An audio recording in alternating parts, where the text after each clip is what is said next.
Hello everyone, आप सभी का स्वागत है हमारे चैनल इंडियन आयुर्वेदिक डॉक्टर में। मैं डॉक्टर पूजा आपको आज से स्वास्थ्य की क्लास शुरू हो रही है, तो स्वास्थ्य पढ़ाऊँगी। हाइजीन जो है इसके दो पेपर होते हैं, पेपर फर्स्ट और पेपर सेकंड। दोनों पेपर 100 नंबर के होते हैं। तो आज हम पेपर फर्स्ट का दो पार्ट हैं, पार्ट ए और पार्ट बी। तो आज हम जो पढ़ेंगे वो पेपर फर्स्ट का पार्ट ए पढ़ेंगे, जो कि 50 नंबर का है। तो शुरू करते हैं। फर्स्ट चैप्टर है हमारा इंट्रोडक्शन। इसमें हम क्या क्या पढ़ेंगे? स्वस्थ की डेफिनेशन क्या है, स्वास्थ्य की डेफिनेशन क्या है और स्वस्थ वर्त की डेफिनेशन क्या है, आरोग्य के लक्षण क्या होते हैं किसी व्यक्ति के,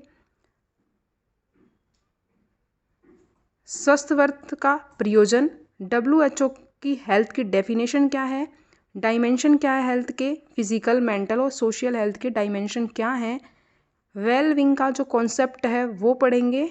उसके जो ऑब्जेक्टिव और सब्जेक्टिव कंपोनेंट है जिसके अंदर आते हैं standard of living and quality of life, इन सभी के बारे में आज हम डिस्कस करेंगे। तो शुरू करते हैं। स्वस्थ और स्वास्थ्य की परिभाषा। सुशिष्टु निर्विकारत्वेन अवतिष्ठति इति स्वस्थ, स्वस्थस्य भाव स्वास्थ्य। सुशिष्टु निर्विकार यानी कि निर्विकार अवस्था का या निर्विकार स्थिति का व्यक्ति में अवतिष्ठित होना, यानी कि व्यक्ति का विकार से रहित अवस्था होना, व्यक्ति में विकार का ना होना, उसे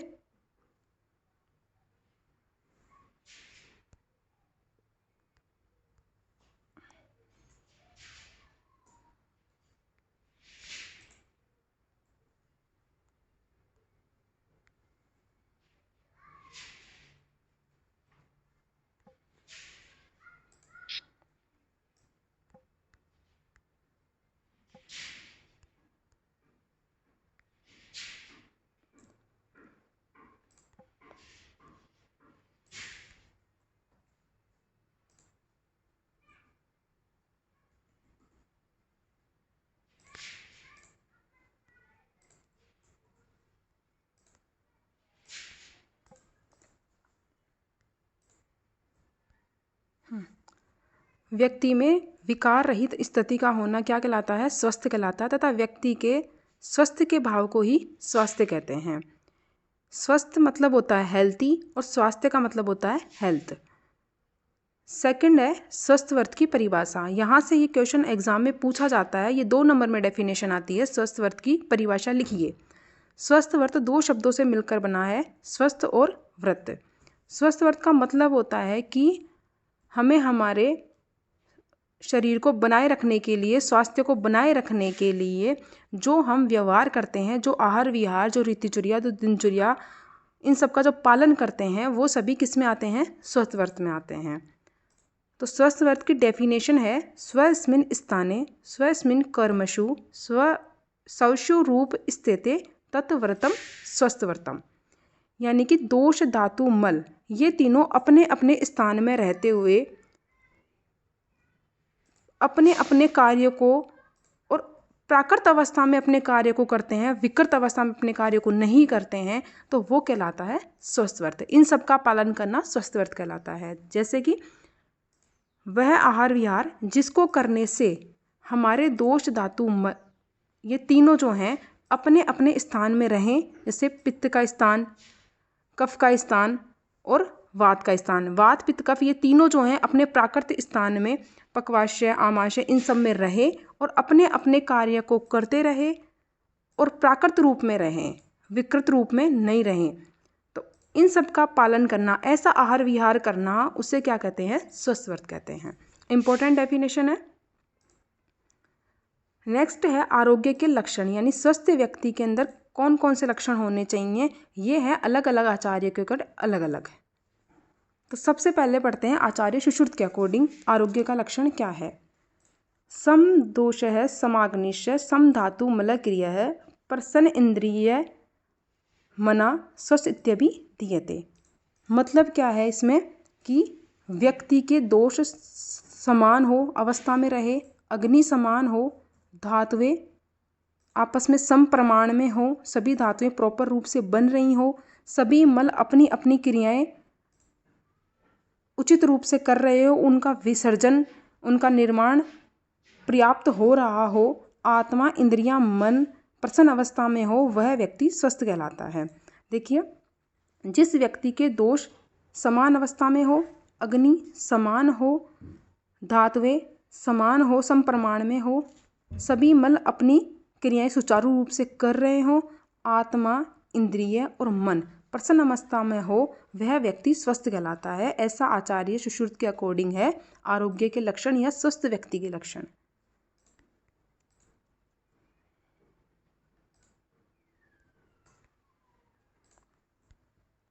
नेक्स्ट पढ़ते हैं आचार्य चक के अकॉर्डिंग। सम मांस प्रमाणस्तु सम सहननो नरः दृढ़ इंद्रियो विकाराणाम न बलेनाभिभूयते शुद्ध पिपासा आतपसः शीत व्यायाम संसह समपक्ता समजरः सम मांस चयोमतः। मतलब क्या है इसका कि व्यक्ति के अंदर मांस धातु जो है उसका प्रमाण समान हो, शरीर का संगठन जो है उसका सुव्यवस्थित हो, सभी धातुएं सभी अस्थियां जो हैं अपने उचित प्रमाण में हो और सुडौल हो उसका शरीर। मतलब ये है इंद्रियां दृढ़ हो, इंद्रियां विकार रहित हो, उसमें उत्तम व्याधि क्षमत्व हो, व्याधियों से लड़ने की उसके बल में क्षमता हो, भूख प्यास शीत और व्यायाम इन सबको सहन कर सके, ऐसा व्यक्ति होना चाहिए जिसकी अग्नि पाचन क्षमता जो है, जठराग्नि जो है वो सम हो, समाग्नि हो, जो कि बेस्ट मानी जाती है, वृद्धावस्था उचित समय पे आए, मांस आदि धातुओं का उपचय यानी कि मांस से मेद, मेद से अस्थि, इन धातुओं का निर्माण जो है प्रॉपर रूप से चलता रहे, उस व्यक्ति को बोलते हैं स्वस्थ। आचार्य चरक के अनुसार सम मांस प्रमाणस्तु, व्यक्ति के अंदर मांस धातु का प्रमाण सम हो, सम सहननो नरः है, व्यक्ति का संगठन समान हो यानी कि सुडौल हो शरीर उसका, इंद्रियां दृढ़ हो, विकार रहित हो और बलेनाभिभूयते यानी कि बल हो शरीर में, व्याधियों से लड़ने के लिए व्याधि क्षमत्व हो, शुद्ध पिपासा आतप इनको व्यक्ति सहन कर सके, शीत व्यायाम इनको सहन कर सके, पाचन संपक्ता पाचन शक्ति क्या हो, सम हो, समजरा यानी कि वृद्धावस्था उचित समय पर आए, सम मांस, मांस आदि जो धातुएं हैं उनका उपचय समान रूप से होता रहे, उस व्यक्ति को बोलते हैं स्वस्थ। इम्पोर्टेंट है स्वस्थ वर्त का प्रयोजन एवं महत्व। आता है ये क्वेश्चन। स्वस्थ वर्त का प्रयोजन वही है जो आयुर्वेद का प्रयोजन है। प्रयोजनम च अस्य स्वस्थस्य स्वास्थ्य रक्षणम आतुरस्य विकार प्रश्नम च, यानी कि स्वस्थ व्यक्ति के स्वास्थ्य की रक्षा करना किस तरह से, स्वस्थ वर्त का पालन करते हुए, जैसे कि उचित रूप से आहार विहार करना, जैसे हम आगे नेक्स्ट के चैप्टर में पढ़ेंगे, आहार पढ़ेंगे, निद्रा पढ़ेंगे, इनका उचित रूप से पालन करना, ऋतुचर्या पढ़ेंगे, दिनचर्या, ऋतुचर्या, रात्रिचर्या, मध्यचर्या, इन सब का उचित रूप से आहार विहार हैं जिसके अंदर वाजीकरण, रसायन, इन सब का पालन करना स्वस्थ व्यक्ति को अपने स्वास्थ्य को बनाए रखने के लिए तथा रोगी के विकार को शांत करने के लिए स्वस्थ वर्त का पालन करना, ये क्या है, स्वस्थ वर्त का प्रयोजन है। दूसरा प्रयोजन है पुरुषार्थ चतुष्टय की प्राप्ति करना। धर्म अर्थ काम मोक्ष, इन चारों को पुरुषार्थ चतुष्टय बोलते हैं। तो इन सब की प्राप्ति कब होगी, जब व्यक्ति क्या रहेगा, विकार रहित रहेगा, आरोग्य की प्राप्ति होगी उसे, तब होगा ये सब चारों, इन चारों की प्राप्ति तभी हो सकती है। आरोग्य का मूल कारण, मूल जो माना जाता है वो क्या होते हैं, पुरुषार्थ चतुष्टय को माना जाता है। तो धर्म अर्थ काम मोक्ष, इनसे आरोग्य की प्राप्ति तभी संभव है जब व्यक्ति रोग से रहित हो, और व्यक्ति रोग से रहित कब होगा, जब वो स्वस्थ वर्त का पालन करेगा। जैसा कि इसमें लिखा है, धर्म अर्थ काम मोक्षण आरोग्यम मूल उत्तमम रोगस्तस्य हर्तारः श्रेयसो जीवितस्य च। यानी कि धर्म अर्थ काम मोक्ष, इन चारों की प्राप्ति तभी संभव है जब व्यक्ति निरोगी रहेगा, क्योंकि रोगस्तस्य हर्तार, रोग जो है वो हर लेता है व्यक्ति के जीवन को। यानी कि व्यक्ति के सुख और दुख इन दोनों को रोग जो है वो हर लेता है। इसलिए सबसे पहला है आरोग्य, व्यक्ति रोग रहित रहे, तभी इनकी चारों की प्राप्ति होती है। इस प्रकार पुरुषार्थ चतुष्टय की प्राप्ति को स्वस्थ व्रत का पालन करना आवश्यक है। तीसरा प्रयोजन है सर्वमन्य परित्यज्य शरीरम अनुपाल्यते तद्भावे ही भावानाम सर्वभावा ही शरीराम। अगर एग्जाम में ये स्वस्थ व्रत का प्रयोजन एवं महत्व का क्वेश्चन आता है तो आपको ये तीनों कोटेशन लिख के आने हैं। नेक्स्ट है सर्वमन्यत परित्यज्य शरीरम अनुपाल्यते।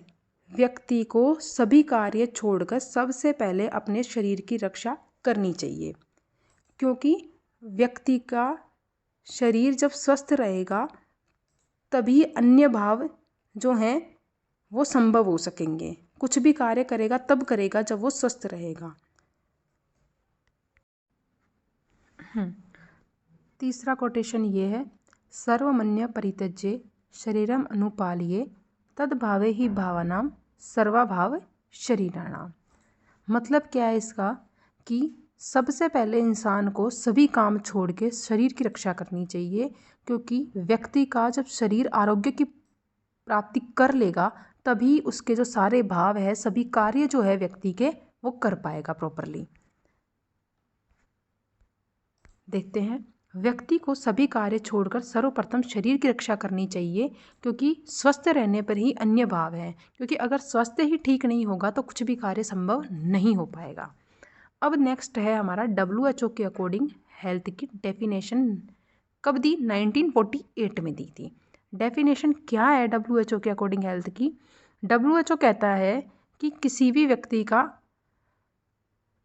व्यक्ति के अंदर किसी भी डिजीज़ का प्रेजेंट होना या अब्सेंस होना ही उसकी हेल्थ नहीं है। व्यक्ति तब हेल्दी माना जाता है वो जब वो फिजिकली, मेंटली और सोशली तीनों रूप से फिट हो, वो हेल्दी हो, तभी वो क्या माना जाता है? वो स्वस्थ माना जाता है। Health is a state of complete physical, mental and social wellbeing, not merely an absence of disease और इन्फर्मिटी, यानी कि वीकनेस। किसी भी वीकनेस या किसी भी डिजीज़ का एब्सेंस होना ही, यानी कि नहीं होना ही हेल्थ नहीं है। किसी भी व्यक्ति के अंदर उसका फिजिकली, मेंटली और सोशली फिट होना, वेल होना ही हेल्थ है। अब इसके लिए WHO ने हेल्थ के 3 डायमेंशन दिए हैं, फिजिकल, मेंटल और सोशल डायमेंशन। इन तीनों के लिए WHO ने बताया है कि फिजिकल हेल्थ के लिए तो क्या साइन है, किस तरह से व्यक्ति फिजिकल हेल्थी होगा पता चलेगा, मेंटली हेल्थी होगा इसका कैसे पता चलेगा, और सोशली हेल्थी होगा इसका कैसे पता चलेगा। तो सबसे पहले हम पढ़ते हैं डायमेंशन ऑफ हेल्थ में फिजिकल डायमेंशन। देखते हैं, फिजिकल डायमेंशन व्यक्ति का वो होता है जिसके अंदर उसकी जो बॉडी स्ट्रक्चर है वो प्रॉपर हो एक तो, और उसके बॉडी के अंदर जितने भी ऑर्गन हैं, जितने भी सेल हैं, जितने भी टिश्यू हैं, वो सभी अपना कार्य प्रॉपरली टाइम टू टाइम कर रहे हों। जैसे कि perfect functioning of the body जो है वो परफेक्टली फंक्शनिंग कर रही हो, कार्य कर रही हो, बॉडी के अंदर जो सेल है, जो ऑर्गन है, वो प्रॉपरली अपना वर्क कर रहे हों। All the organ of the body are proportionate in size, यानी कि सभी बॉडी ऑर्गन जो है इनकी साइज जो है प्रॉपर हो। साइन क्या होते हैं? बॉडी जो होती है इंसान की वेल क्लॉथ्ड होनी चाहिए with frame flash, good complexion होना चाहिए व्यक्ति का, स्किन क्लीन होनी चाहिए, लस्टर्स हेयर होनी चाहिए, आइज़ ब्राइट होनी चाहिए, गुड एपेटाइट होनी चाहिए व्यक्ति की, रेगुलर एक्टिविटी होनी चाहिए किसकी, बाउल की और ब्लैडर की। व्यक्ति की स्लीप जो है वो प्रॉपर होनी चाहिए तथा व्यक्ति की पल्स, बीपी और एक्सरसाइज टॉलरेंस जो है नॉर्मल होना चाहिए according to age and sex. Female या मेल उनके अकॉर्डिंग दोनों के अंदर नॉर्मल होना चाहिए। बढ़ती हुई उम्र या फिर नॉर्मल मिड एज जो है, इन सभी में पल्स, बीपी और एक्सरसाइज टॉलरेंस जो होना चाहिए वो नॉर्मल होना चाहिए। मेंटल डायमेंशन में क्या आता है, सेकंड देखते हैं। मेंटल डायमेंशन ही इंसान जो है वो मेंटली हेल्थ तब माना जाता है जब वो एडजस्ट कर सके खुद को मेंटली सराउंडिंग में, यानी लोगों के साथ या सराउंडिंग के साथ में जब व्यक्ति खुद को मेंटली एडजस्ट कर सके। कई व्यक्ति ऐसे होते हैं जो अकेले रहना पसंद करते हैं, दूसरों के साथ में जब उनको रखते हैं तो वो कंफर्टेबल नहीं हो पाते हैं। तो वही होता है मेंटली हेल्थ, मेंटली डायमेंशन, जिसके अंदर व्यक्ति जो है दूसरों के साथ एडजस्ट कर सके खुद को। देखते हैं ए स्टेट ऑफ बैलेंस, यानी व्यक्ति बैलेंस बना सके खुद के बिटवीन इंडिविजुअल, यानी खुद के बीच में तथा सराउंडिंग के साथ, खुद आपस में, खुद का सराउंडिंग के साथ में जो बैलेंस है उसको बोलते हैं mental dimension. State of harmony between oneself or the others and the others, sorry. State of harmony किन के बीच, खुद के बीच और दूसरों के बीच में। तीसरी डेफिनेशन है को existence between reality of the life of the self, यानी कि किसी भी व्यक्ति की खुद की सच्चाइयाँ होती हैं, खुद की वास्तविकताएं होती हैं। व्यक्ति को खुद की वास्तविकता को कभी नहीं नकारना चाहिए। हर व्यक्ति को अपनी क्षमता का पता होता है, हर व्यक्ति को पता होता है कि मुझे कितना आता है। हर व्यक्ति को खुद की रियलिटी से मतलब मुंह नहीं फेरना चाहिए, मतलब ये है कि उसको स्वीकार करना चाहिए, उसे एक्सेप्ट करना चाहिए उसे, कि हाँ मुझे इतना आता है, ठीक है, मुझे और करने की ज़रूरत है आगे। तो किसी भी व्यक्ति की realities of the self and other people या फिर एनवायरनमेंट है, इनके साथ में एग्जिस्ट करना है। तो ये होती है मेंटल डायमेंशन।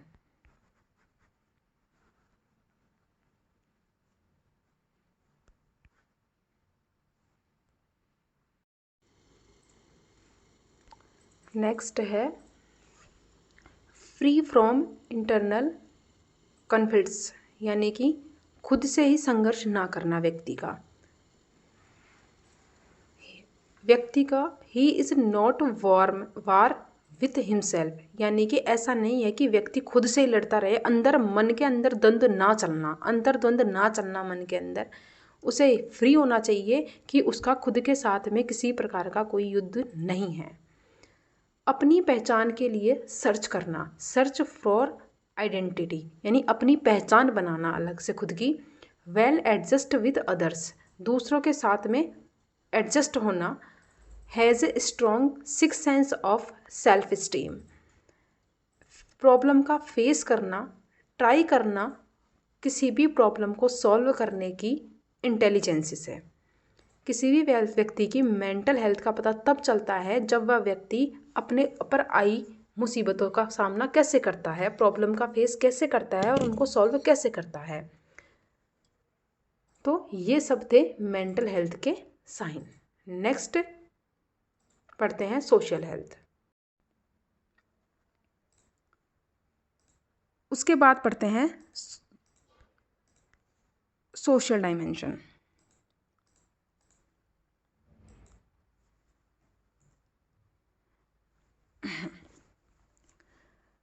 किसी भी व्यक्ति का दूसरों के साथ में इंटरेक्ट करने की जो एबिलिटी होती है कि हम दूसरों के सामने किस तरह से इंटरेक्शन करते हैं, तो वो आता है सोशल डायमेंशन में, सोशल हेल्थ में। उसकी ability to interact with people, व्यक्ति का दूसरों के साथ में इंटरेक्ट करना की जो एबिलिटी होती है उसे बोलते हैं social dimension. Harmony and integration with the individual between each individual, अलग अलग किसी भी व्यक्ति के साथ पर्टिकुलर इंटरेक्ट होना या लोगों के साथ में इंटरेक्ट होना क्या कहलाता है, सोशल हेल्थ कहलाती है। And other member of society environment with the they live. जिस वातावरण में व्यक्ति रहता है उस वातावरण में लोगों के साथ में और पर्टिकुलर किसी भी व्यक्ति के साथ में उसका इंटरेक्शन या उसका जो वॉकिंग टॉकिंग करना, वो किस तरह से खुद को एडजस्ट करता है, ये सभी उसकी सोशली हेल्थ को प्रेजेंट करते हैं। Respect yourself and others sign है इसके किसके? सोशल हेल्थ के। खुद की रेस्पेक्ट करना और दूसरों की रेस्पेक्ट करना। Develop meaningful relationship with the people, लोगों के साथ में मीनिंगफुल रिलेशन इस्टेब्लिश करना। This is allowed. अब सोशल हेल्थ से क्या फ़ायदा होता है हमें? ये फ़ायदा होता है कि this is allowed to establish a support system of family and friend. Family और फ्रेंड का सपोर्ट सिस्टम खुद के लिए स्थापित करने में कौन हेल्प करता है? सोशल हेल्थ पर। जब व्यक्ति सोशली हेल्दी रहेगा तभी व्यक्ति अपनी फैमिली और फ्रेंड्स का सपोर्ट सिस्टम ले सकता है। नेक्स्ट है concept of wellbeing. Wellbeing of an individual और group of individual have objective and subjective component. किसी भी व्यक्ति का या किसी भी ग्रुप का कि वेलबींग जो होती है उसके दो कंपोनेंट होते हैं, एक सब्जेक्टिव कंपोनेंट होता है, एक ऑब्जेक्टिव कंपोनेंट होता है। क्या होते हैं ये हम आगे पढ़ेंगे। ऑब्जेक्टिव कंपोनेंट जो होता है वो जनरली किसको रिप्रेजेंट करता है? वो रिप्रेजेंट करता है व्यक्ति के स्टैंडर्ड ऑफ लिविंग को, यानी कि व्यक्ति का स्टैंडर्ड क्या है। बोलते हैं ना हम जनरली क्या स्टैंडर्ड है इसका, वो उसके इनकम से पता चलती है, वो उसके हाउसिंग से पता चलती है, वो उसके रहने के तरीके से पता चलती है कि व्यक्ति का क्या स्टैंडर्ड है। तो ये स्टैंडर्ड ऑफ लिविंग जो है ये कौन सा कंपोनेंट है वेलबींग का? ऑब्जेक्टिव कंपोनेंट है। क्लियर? या फिर क्या बोल सकते हैं हम इसको? लेवल ऑफ लिविंग बोल सकते हैं। स्टैंडर्ड यानी कि उसका लेवल क्या है, स्तर क्या है उसका जीवन जीने का अपना। सब्जेक्टिव कंपोनेंट जो होता है वेलबींग का वो किसको रिप्रेजेंट करता है या किसको रेफर करता है? वो करता है क्वालिटी ऑफ लाइफ को, जीवन की गुणवत्ता को प्रेजेंट करता है। तो सबसे पहले हम पढ़ते हैं स्टैंडर्ड ऑफ लिविंग मतलब कि ऑब्जेक्टिव कंपोनेंट को। स्टैंडर्ड ऑफ लिविंग में क्या है देखते हैं।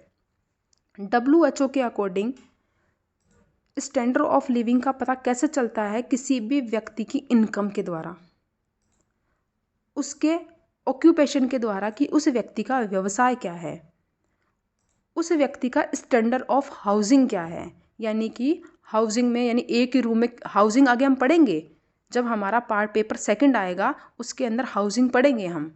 हाउसिंग का क्वेश्चन भी आता है एग्जाम में कि कितने रूम है घर के अंदर। एक रूम में बताया गया है हाउसिंग के अंदर कि एक रूम में क्राउड नहीं होना चाहिए, मतलब किसी एक व्यक्ति के लिए कितना स्पेस होना चाहिए मिनिमम। ऐसा नहीं एक रूम में 7-8 लोग रह रहे हैं तो वहाँ पे क्या होता है? ऑक्सीजन की भी कमी होती है, CO2 क्या होती है? बढ़ती है, टेम्परेचर बढ़ता है रूम का, क्योंकि बॉडी क्या करती है? हीट जनरेट करती है। तो ये सब देखने को मिलेंगे उसके अंदर कि क्या क्या लॉस होता है एक बैड हाउसिंग के। तो सैनिटेशन का क्या स्टैंडर्ड है उस व्यक्ति का, न्यूट्रिशन का क्या स्टैंडर्ड है, level of provision of health, वो व्यक्ति अपनी हेल्थ के लिए कितना जागरूक है, क्या क्या करता है अपनी हेल्थ के लिए, उसके द्वारा उसके एजुकेशन के द्वारा उसकी एजुकेशन से क्या किसका पता चलता है? स्टैंडर्ड, उसके स्टैंडर्ड का पता चलता है। रिक्रिएशन कितना है उसके अंदर। अदर सर्विसेज में be all be used in individual, और भी जो सर्विसेज हैं पर्टिकुलरली उनके द्वारा, या फिर उसके सोशियो इकोनॉमिक स्टेटस के द्वारा।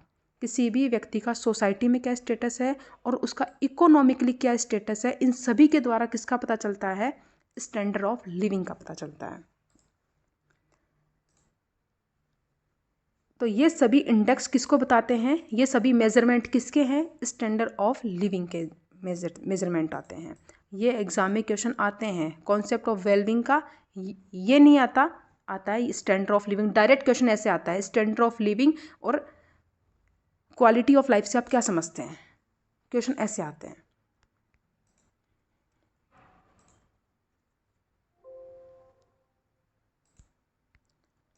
नेक्स्ट पढ़ते हैं level of living. Level of living जो है इसके अंदर 9 कंपोनेंट आते हैं। कौन कौन से आते हैं?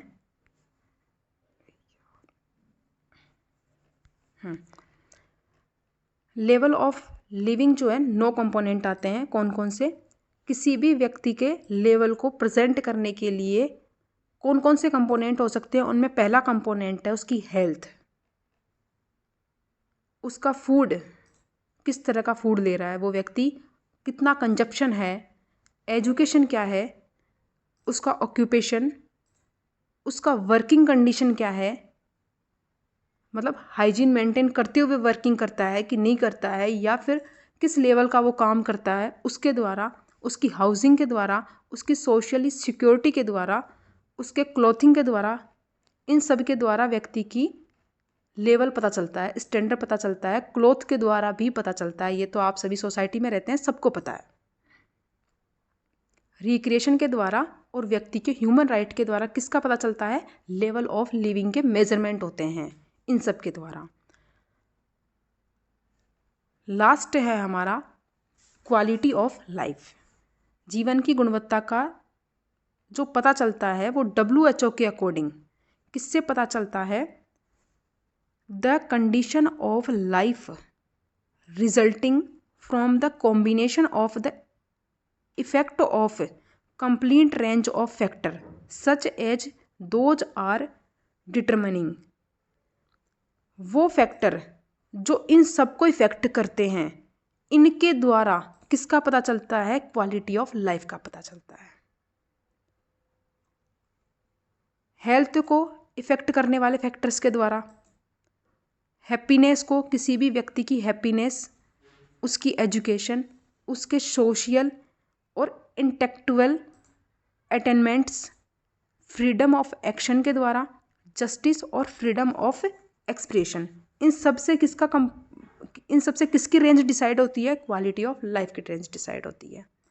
एग्जाम में क्वेश्चन आता है इन सब का, तो आपको करके आना है। ये ज़रूरी नहीं है इसमें जैसा लिखा है वैसे ही आप लिखो, आप अपनी लैंग्वेज बना के भी इस चीज़ को लिख सकते हो। ज़रूरी नहीं है इंग्लिश में ही वहाँ लिख के आना है कि इंग्लिश में याद रहने चाहिए हमें, कि ऐसे कैसे याद रहेंगे तभी हम लिखेंगे। नहीं, जैसा आपको आता है इनको अपनी लैंग्वेज में बनाओ और वैसे इनको वहाँ लिखो।